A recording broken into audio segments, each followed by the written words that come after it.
Alaikum and good morning, sir. I am Jahana Luoy together with Mohalidin Mangantang and Firdaus Mendoza. Our title is the Title 5, Local Fiscal Administration. Chapter 1, the General Provisions. Section 4 or Section 304 rather, the Scope.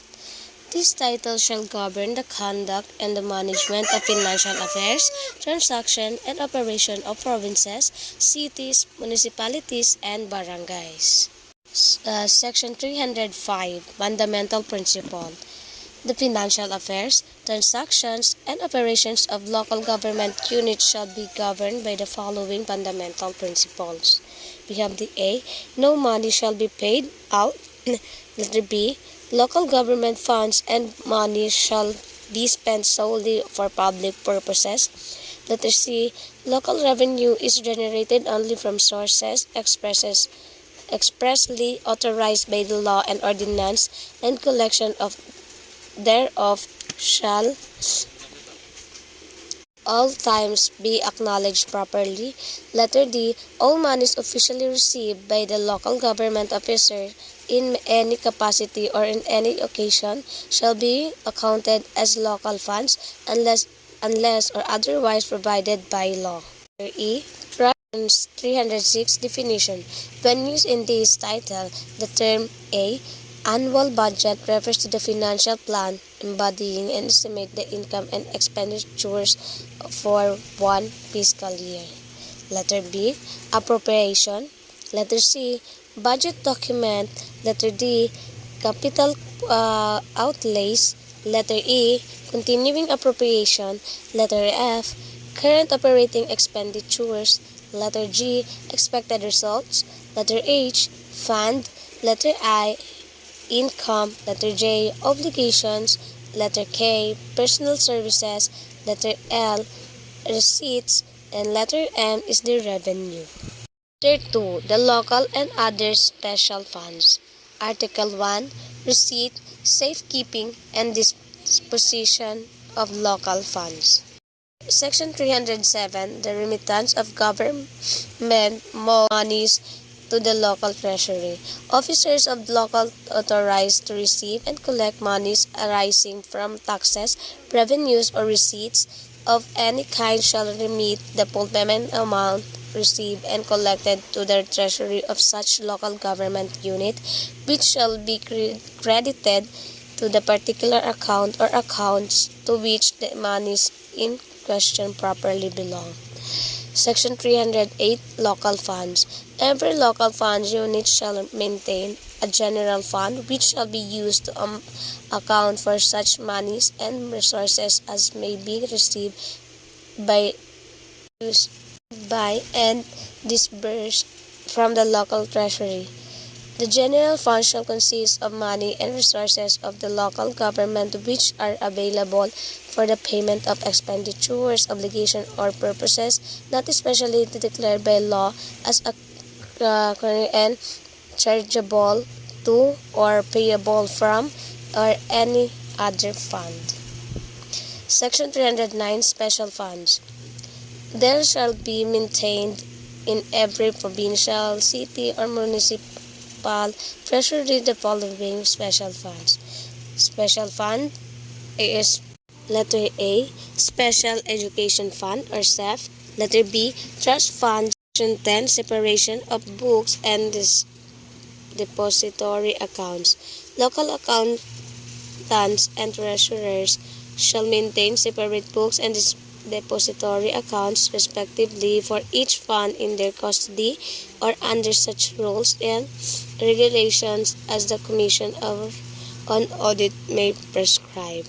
Section 311. Depository accounts. Local treasurers shall maintain depository accounts in of their respective local government units which banks, preferably government-owned, located in or nearest to their respective areas for jurisdiction. Earnings of each depository account shall accrue exclusively thereto. Section 312, Separation of personal money from public funds.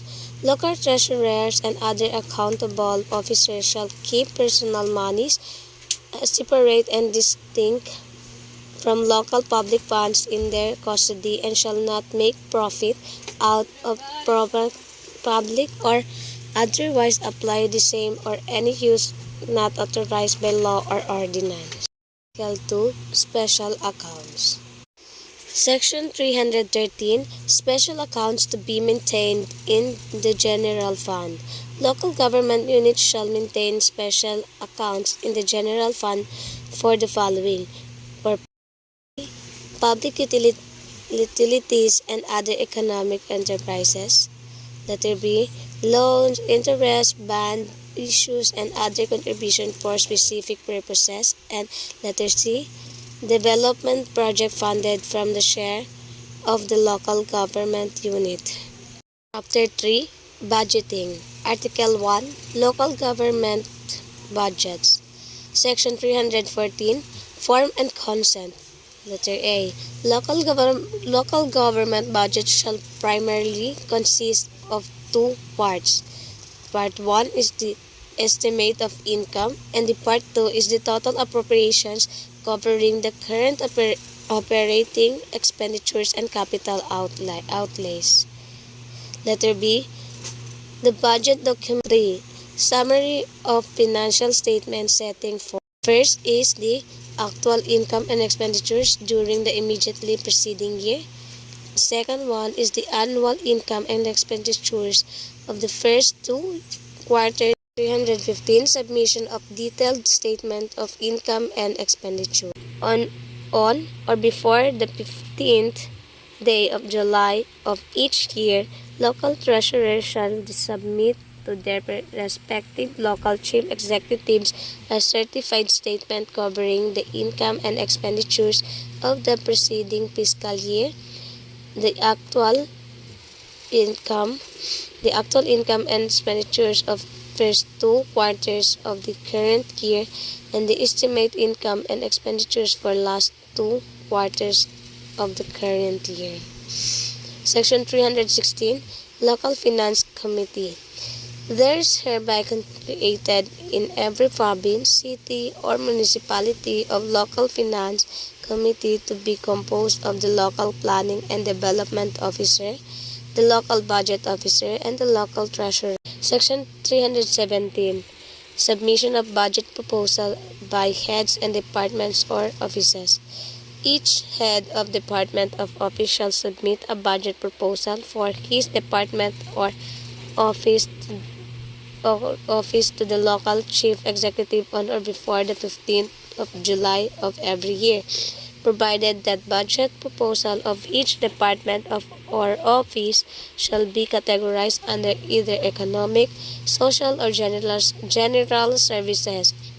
Provided further that each service shall be covered by the budget of at least one department of office and local government unit concerned. Section 318. Preparation of budget by the local chief executive. Upon receipt of statement of income and expenditures from the treasurer and budget proposal of heads, department of officers, and the estimate of income and budgetary ceiling from the local finance committee. Section 319. Legislative authorization of budget. On or before the end of the current fiscal year, the Sangguniang concerned shall enact through an ordinance an annual budget of the local government unit for the ensuing fiscal year of the basis of the estimate of income and expenditure submitted by the local chief executive.